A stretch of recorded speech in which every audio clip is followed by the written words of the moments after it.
dan merupakan logika ya. Logika, metode, tahapan, urutan sistematis yang digunakan untuk memecahkan suatu permasalahan. Nah, algoritma ini ya, algoritma ini kita bisa nyatakan dalam tulisan maupun gambar. Tulisan kan kayak kemarin kan, kopi dituangkan ya, apa namanya, apa minumannya, mau kopi, gula, susu, itu kan dalam bentuk tulisan kan algoritmanya. Nah, kita juga bisa tuangkan dalam bentuk gambar.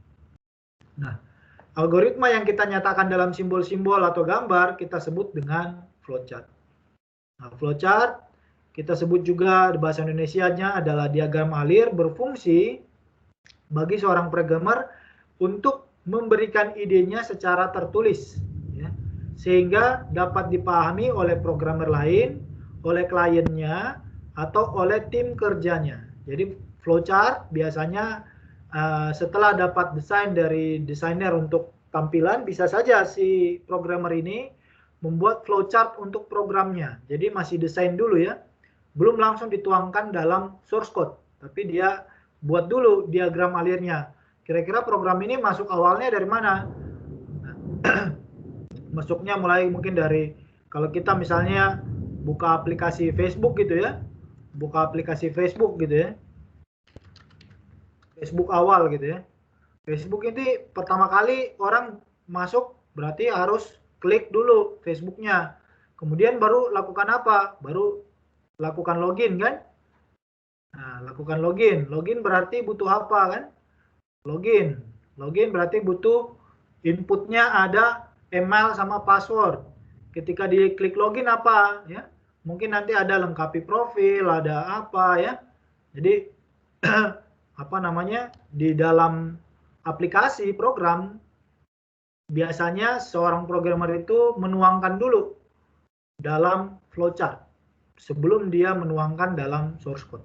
Karena ini juga masih bagian daripada perancangan program atau desain.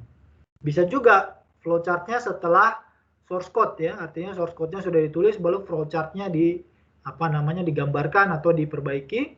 Nah, itu gunanya juga untuk apa? Supaya programmer lain maupun klien yang punya aplikasi itu bisa mengerti bagaimana cara kerja aplikasi tersebut, yang aplikasi yang dibuat tersebut dijalankan.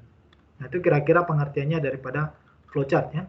Jadi algoritma yang kita tuangkan dalam bentuk gambar. Nah, kalau kita lihat flowchart ada dua penggunaannya ya, yaitu setelah program dibuat dan sebelum program dibuat. Nah, kalau sebelum program dibuat, flowchart itu digunakan untuk menuangkan ide atau memberikan programmer ke dalam bentuk gambar. Nah, sudah ada standarnya ya, secara internasional. Jadi ada standar yang dipakai oleh ketika kita membuat flowchart, ada standarnya, dan standar itu sudah secara internasional. Nah, flowchart juga berguna untuk mendokumentasikan ide daripada programmer. Jadi kalau kita minggu lalu juga ada belajar ya tentang bagaimana kita mendokumentasikan program kita, dengan flowchart juga kita bisa melakukan dokumentasi sehingga kita tahu urutan-urutan program kita seperti apa. Nah, ataupun ketika program sudah dibuat baru kita buat flowchart-nya juga bisa, di mana seringkali itu dibutuhkan oleh klien atau pengguna ya. Klien atau pengguna biasa kalau kalian beli perangkat baru gitu kan, ada manual book-nya ya, ada manual book-nya. Di sana seringkali ada penjelasan ya bagaimana cara penggunaannya.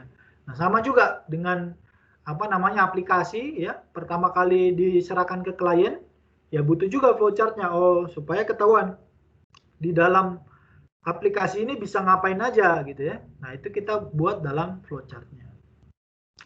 Flowchart digunakan untuk dokumentasi sehingga memudahkan programmer atau orang lain mengetahui alur program jika ingin merubah fungsi program.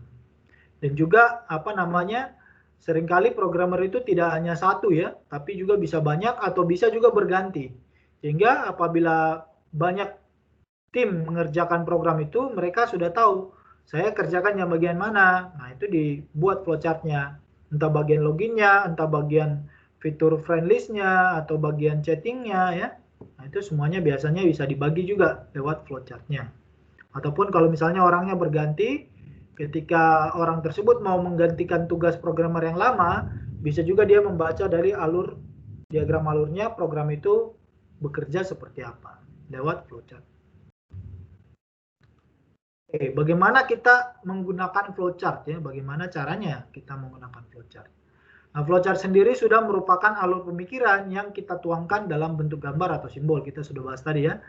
Dan karena itu perlu kita pelajari dulu gambar dan simbol yang dipakai secara internasional. Jadi tidak sembarangan kita membuat flowchart. Ada standarnya. Setiap masing-masing bentuk gambar ada pengertiannya ya, ada pengertiannya sehingga tidak sembarang kita membuat flowchart. Nah, untuk itu sendiri ada standarnya dibuat oleh ANSI ya, American National Standard Institute, membuat standar pertama kali tahun 1960. Kemudian ISO ya, ISO menerapkan di tahun 70-an menjadi ISO 5807. Jadi ISO ini yang dipakai untuk membuat standar ini ya, flowchart. Gambar-gambar yang di flowchart ada di dalam ISO 5807. Nah, ISO ini juga ada direvisi 1985, jadi ISO terakhir untuk 5807 itu tahun 1985. Sudah cukup lama tapi masih terpakai sampai sekarang karena itu sudah sangat mencakup semuanya ya. Jadi untuk flowchart yang mau kita pelajari itu sudah mencakup semuanya sehingga tidak terlalu banyak tambahan lagi. Mungkin nanti kalau kedepannya ada teknologi baru mungkin ada tambahan-tambahan atau revisi lainnya. Tapi untuk secara sekarang sudah cukup ya, sudah cukup. Nah, flowchart sendiri ada aturan bacanya ya. Nah, salah satunya di ISO 5807 mengatur cara membaca flowchart, yaitu dibaca dari atas ke bawah dan dari kiri ke kanan. Jadi sama seperti orang Indonesia membaca ya, dari atas ke bawah dan dari kiri ke kanan. Kan kayak orang Jepang kan ada yang baca dari kanan ke kiri kan, atau tulisan Korea juga dari kanan ke kiri ya. Tapi ini mirip dengan bahasa kita ya, dari atas ke bawah dan dari kiri ke kanan. Itu cara membaca flowchart. Oke. Nah, ini ada beberapa bentuk flowchart ya yang perlu kita hafal ya. Bapak pengen kalian hafal supaya kalian tidak salah dalam menggunakan ya, tidak salah dalam menggunakan. Jadi ini ada beberapa bentuk standar yang ada di ISO 5807 tadi. Nah, yang pertama adalah terminal ya, terminal. Bentuknya seperti elips. Bentuknya elips seperti ini. Nah, namanya adalah terminal, di mana terminal ini merupakan awalan dan akhiran baik dari program itu sendiri maupun sebuah fungsi maupun subprogram ya, subprogram. Jadi dia sebuah terminal ya. Terminal kapan dimulai dan kapan berakhir. Ya. Jadi ini bisa kita pertama kali flowchart pasti dimulai dengan start ya, mulai gitu ya. Pasti dimulai dengan ini ya, dan diakhiri dengan juga selesai ya. Nah, ini tandanya terminal, elips ya. Ini adalah terminal. Pasti dimulai dengan ini dulu ya, elips, sebuah flowchart. Kemudian ada aliran arah. Flowchart ini nanti kemana arahnya? Dia ke sebelah sini ya, atau bisa juga ke sebelah sana ya, ataupun ke sebelah sana ya. Jadi bisa aja bercabang ya, bisa aja bercabang flowchartnya, arah alirannya. Kemana dia? Tapi kalau bisa dari atas ke bawah ya, bukan dari bawah ke atas gini ya. Kecuali kalau nanti kita akan belajar, nanti ada percabangan, bisa juga dari bawah ke atas. Tapi yang umumnya, secara umum adalah dari atas ke bawah.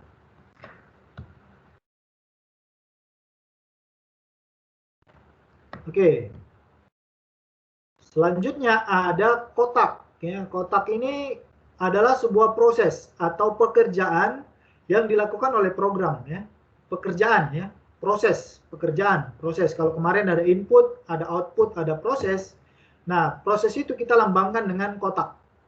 Prosesnya ngapain ya? Melakukan proses apa? Nah, di sini ada contohnya melakukan proses login. Misalnya tadi ya, di Facebook tadi setelah